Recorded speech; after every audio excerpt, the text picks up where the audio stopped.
احنا لسه في سويسرا. طبعا انتوا شايفين الجبال عامله ازاي، والميه اللي جايه ديت دي ميه التلج لما ساح نزل من الجبال وعمل الميه الجايه دي. هم هنا شارحين بقى ازاي بيحصل اللحت بتاع الصخره عن طريق الميه ده، او اللي هو الايروجن ازاي بيحصل. عاملين ثلاثه بوتلز، 3 ازايز نعمل شيك جديد. لما بنعمل شيك دي كأن الميه نازله هدره كده على الصخور. في صخور هنا اهي في قعر البوتل او الازازه.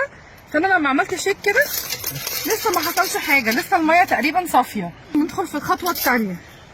الخطوه الثانيه اللي هي دي، الميه دي اهي بص كده بدات الصخور تتفتت شويه. الخطوه الثالثه بقى نشيك البوتل او نرجها. بصوا متعكره خالص وبقت متفتفته اكتر، الحبيبات بتاعتها اصغر واصغر. دي المراحل بتاعت التفتيت.